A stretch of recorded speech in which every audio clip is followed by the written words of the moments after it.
Assalamualaikum warahmatullahi wabarakatuh. Saya Ira Nurjana dari Prodi Informatika Universitas Alma-Ata Yogyakarta. Pada video kali ini saya akan mempresentasikan hasil review jurnal yang telah dilakukan pada pertemuan sebelumnya. Yang pertama adalah review jurnal nasional. Judul jurnalnya yaitu Clustering Application for UKT Determination Using Pillar K-Means Clustering Algorithm and Flash Web Framework. Nama jurnalnya Indonesian Journal of Artificial Intelligence and Data Mining.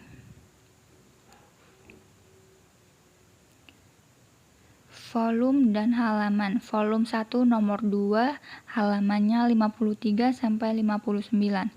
Untuk tahun jurnalnya tahun 2018, penulisnya Ahmad Luki Ramdhani dan Hafiz Budi Firmansyah. Jurnal ini direview oleh saya pada tanggal 2 Oktober 2021. Latar belakangnya, uang kuliah tunggal merupakan bagian biaya kuliah tunggal yang ditanggungkan kepada setiap mahasiswa berdasarkan kemampuan ekonominya dalam pembiayaan pendidikan di suatu perguruan tinggi. Nominal UKT ditetapkan berdasarkan BKT dikurangi dengan biaya yang ditanggung oleh pemerintah yang akan dilaksanakan oleh perguruan tinggi negeri. Kebijakan ini bertujuan untuk mengurangi biaya perkuliahan yang dibayarkan oleh mahasiswa dari awal masuk perkuliahan hingga lulus.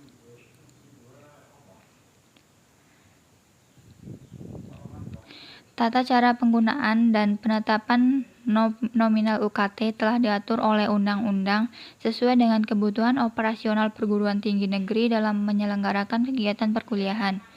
Undang-undang yang dimaksud salah satunya adalah Undang-Undang Nomor 12 Tahun 2012 tentang Pendidikan Tinggi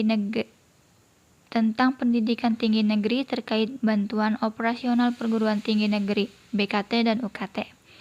Mekanisme penentuan UKT umumnya masih dilakukan secara manual dan membutuhkan waktu yang cukup lama dalam menganalisis data mahasiswa baru.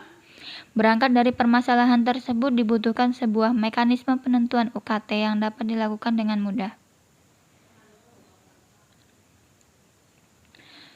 Tujuan penelitian ini untuk mengembangkan sebuah aplikasi berbasis web yang membantu dalam pengelompokan data mahasiswa dalam penentuan UKT. Permasalahan yang ada, mekanisme penentuan UKT umumnya masih dilakukan secara manual dan membutuhkan waktu yang cukup lama dalam menganalisis data mahasiswa baru. Berangkat dari permasalahan tersebut, dibutuhkan sebuah mekanisme penentuan UKT yang dapat dilakukan dengan mudah. Metodologi penelitian. Tahapan penelitian terdiri dari pra-process data, pemilihan fitur, clustering dengan algoritma Pillar K-Means, evaluasi dan implementasi. Hasil penelitiannya, data UKT diperoleh dari unit pelaksanaan teknis, teknologi dan informasi komunikasi (ITERA) yang berupa basis data relasional dari sistem informasi mahasiswa baru. Pada proses clustering, data dibagi menjadi dua bagian, yaitu data untuk pelatihan dan data prediksi golongan UKT. Dalam tahapan pra-proses data, ditemukan bahwa data mahasiswa baru terdapat banyak data dengan nilai 0. Hal tersebut disebabkan karena mahasiswa baru tidak mengisi data secara lengkap, sehingga diperlukan mekanisme penggantian data bernilai 0 dengan rata-rata pada data tersebut.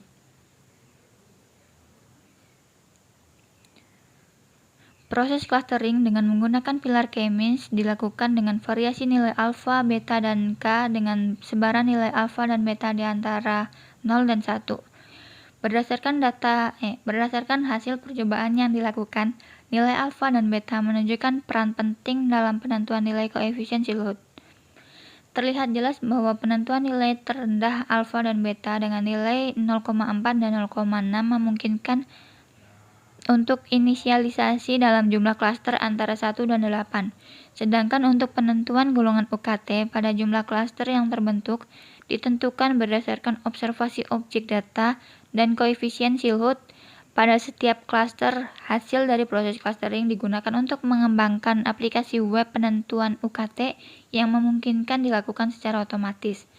Pengguna dapat memilih dan menentukan data apa saja yang akan diprediksi berdasarkan data training yang telah ditentukan sebelumnya. Kelebihan dari penelitian ini mengembangkan aplikasi clustering berbasis web untuk penentuan golongan UKT dengan menggunakan algoritma pilar K-means clustering dan Flash Web Framework. Hasil penelitian menunjukkan bahwa algoritma pilar K-means dan nilai koefisiensi Hod dapat digunakan dalam proses penentuan golongan UKT. Untuk kekurangannya yaitu algoritma pilar K-means sangat ditentukan oleh nilai alfa, beta, dan K. Penelitian ini juga menunjukkan bahwa algoritma pilar K-means membutuhkan waktu yang relatif lama dalam pengolahan data. Sehingga diharapkan pada penelitian selanjutnya, implementasi algoritma pilar K-means dapat dikembangkan menggunakan konsep pemrosesan terdistribusi pada klaster komputer. Yang kedua adalah review jurnal internasional. Judul jurnalnya Privacy Preserving Data Mining for Open Government Data from Heterogeneous Sources. Nama jurnalnya Government Information Quarterly. Volume dan halaman volume 38, halamannya 101.544. Tahun jurnalnya tahun 2021. Penulisnya yaitu Jae Sung Lee dan Sung Pyo Jun.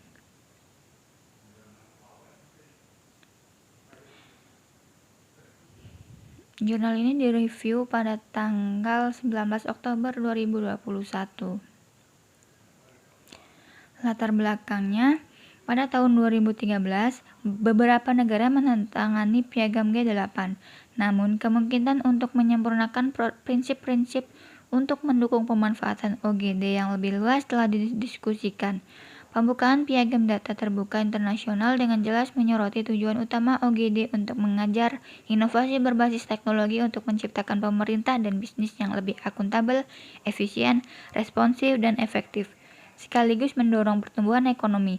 Penggunaan data terbuka oleh publik diperlukan untuk mencapai tujuan tersebut.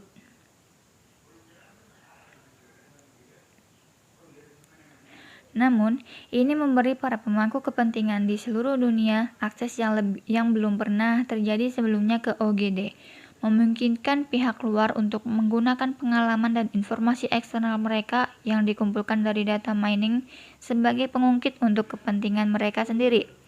Data mining adalah proses yang menggunakan alat analisis data canggih untuk menyelidiki hubungan yang ada dalam kumpulan data, mengungkapkan pola tersembunyi yang tidak dapat dibedakan. Ini mencakup teknik pemodelan statistik, algoritma matematika, dan berbagai metode berbasis pembelajaran mesin. Latar belakang. Memperluas cakupan implementasi OGD membutuhkan penggunaan sumber data heterogen secara implisit. Namun, pemanfaatan data dari berbagai sumber sulit karena de-identifikasi informasi pribadi yang ada dalam data OGD.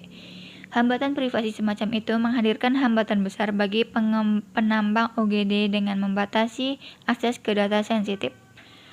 Singkatnya, penambangan OGD itu sulit.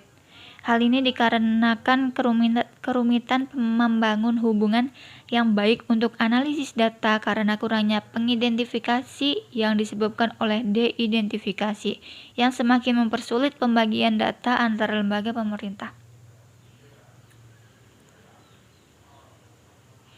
Tujuan dari penelitian ini yaitu untuk memperluas penelitian untuk penambangan data yang menjaga privasi dengan mengusulkan metode yang mampu menambang data yang heterogen bahkan tanpa adanya pengidentifikasi. Permasalahan yang timbul yaitu karena kerumitan membangun hubungan yang baik untuk analisis data karena kurangnya pengidentifikasi yang disebabkan oleh de-identifikasi. Metodologi penelitian. Karena sifat data yang tertutup, metode berbagi dan pengumpulan data observasi sehubungan dengan OGD yang heterogen dan hambatan administratif atau kelembagaan perlu diatasi.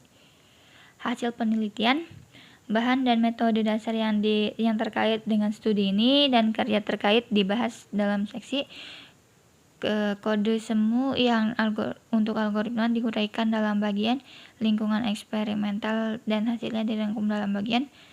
Hasilnya dikontekstualisasikan dan didiskusikan dalam bagian. Penelitian ini disimpulkan juga dalam bagian.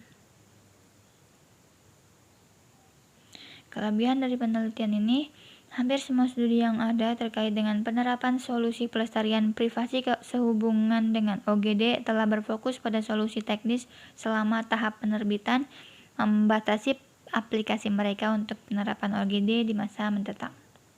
Kekurangannya yaitu serangkaian kesulitan praktis diamati sehubungan dengan penambangan data OGD untuk analisa mendalam. Oke, sekian yang dapat saya presentasikan.